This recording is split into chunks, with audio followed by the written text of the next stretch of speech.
set review on set number 8901, Hakann. This says ages 7 to 16. It contains 42 pieces and retail for $8 to $10 in the US back in 2006 when this set was released.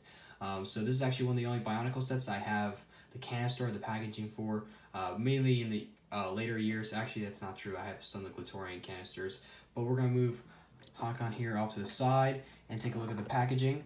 So I love these canisters for Paraka. They're really interesting. I believe they tie in with the story when the Paraka came to Voyanui in each 6 canisters, so just like the Tawamata. So on the front here we have Hakann, looks pretty cool with his glowing red eyes.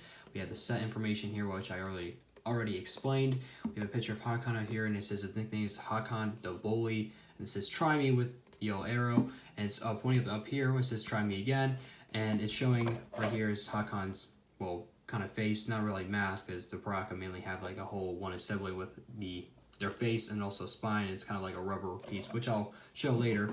When you press on the top here, it glows as you get an extra eye stalk, which you can take out, and you also can take this assembly out too. So I like that's pretty cool. And also you can put some Zamor spears on the top here too, which the Paraka come with.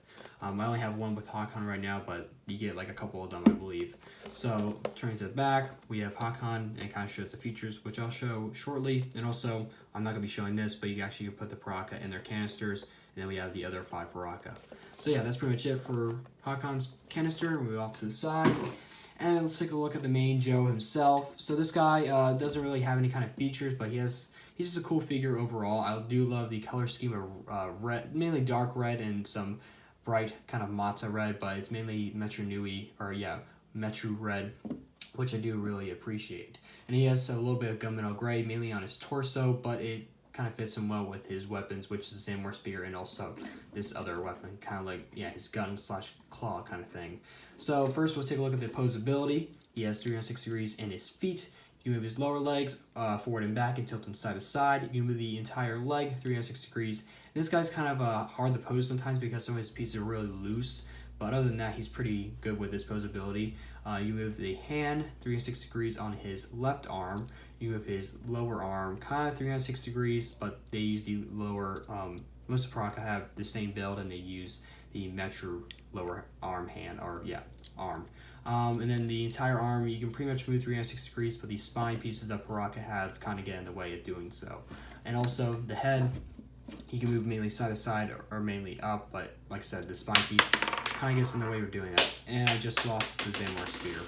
So this guy's been horrible to review so far because when I went to go get the Zamor spear, I came back to continue the review and I realized that he fell over because his pieces, the thigh pieces, are apparently loose, but they're not cracked. So I guess, yeah, he fell over, and then the lightsaber rod piece on the edge of his laser gun here also fell off too. So this guy's really falling apart. So I'm just going to continue doing this review without pretty much ignoring those problems.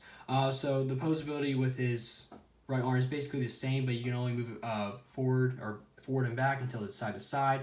Also, you can flip out the Mata hand, which reveals that he has the other end to his little hook weapon, which is really cool, which has, it's a little laser gun. So I like that. It's pretty cool. And again, flip back in if you don't like it, the other end. But it kind of looks odd in a sense. It maybe looks like kind of a little lightsaber, but who knows. What else? So we have the Zamor spear. I might as well show that. We'll take that off, and the ball almost fell off again. I keep calling it ball, the Zamor spear. Almost came off, but the Zamor launcher, this is what it's called. Basically, when you have your thumb in the end right here, and then maybe your middle finger and your front finger here, and then you just do this push, and it shoots. I'm not going to go off, but you can actually have like a whole rack of them, which the Toa-Naika have, but the Paraka only have the one. You do get extra ones in this set, I believe, back when it came out. So it's a pretty cool weapon, and yeah, they advertise for you they advise you not to shoot anyone in the eye, because I bet this will probably hurt as it's a hard plastic. So yeah, or it's just normal plastic. Put this back in, and he obviously fits on his hand with an axle, which I don't think wants to go in right now. Let's see if we can get it. Yeah, there we go. I was like, oh, I don't think it's gonna fit, but it did. Alright, and you can see the problem with his legs. He's kind of like sliding off. His legs look like he's ice skating and about to fall. The spine piece, actually, like the whole head assembly, it's pretty big. You can see we have a little pin axle piece. I forgot what it's called, but I'm just going to call it pin axle piece. Kind of connected together, and has some pins on his shoulders, upper shoulders. Oh yeah, not his shoulders, but his upper arms that hold it down. So kind of like 3 pieces connected all together. So that's pretty cool.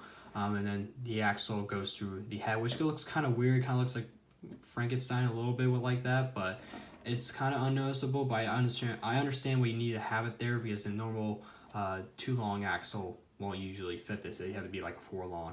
So yeah, I do like the face. Kind of looks weird, but I guess it fits. But the head can glow in the dark. It doesn't really work if I turn off the lights, but when I press the back of the eye socket here, and the Xamarin Spear fell off again, the eyes, I can turn off the lights, can glow up. And this is the, I showed the other one on the canister earlier, but this one works better. Actually, no, this one doesn't work as well as the other one. I wanted to say the other one is, I thought was, if this one died out, I might as well change the batteries or just use the other one. So yeah, that's basically it for Hakann. I'll get the packaging back in here.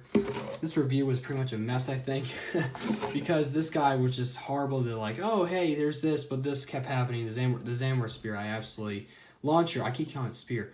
Xamarin launcher is great, but it also kind of sucks because it keeps falling off when you have it hanging downwards. It just falls out, but yeah, that's pretty much it. I do enjoy this figure. He's, I think, my favorite Paraka, other than, actually, I think he is my favorite Paraka. I was thinking of Zaktan or Thok, but I think Hakann is, I have to say. Zaktan's like in 2nd place for me.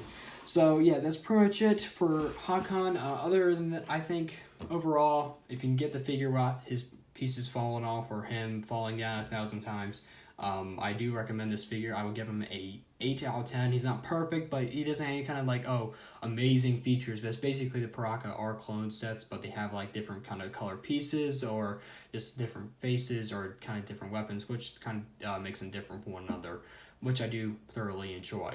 So if you were able to get this set for a cheap price with the canister, I would say go ahead. I don't see why not. It's a pretty cool figure to have in the Bionicle collection, and they are one of the, I believe, most popular Bionicle villains throughout its first generation. So yeah, that's pretty much it for this review. If you guys enjoyed this review, give a thumbs up, give a thumbs down. This is my last Bionicle Generation 1 review for now. I'm going to review some Ninjago Sons of Garnround sets. I know it's going to be a little break in between. I just wanted to do that. I wanted to do a couple reviews, but when I return with Bionicle reviews, it's going to be Malum next. So yeah, that's pretty much it. Thank you guys for watching. Until then, I'll see you guys next time. Adios.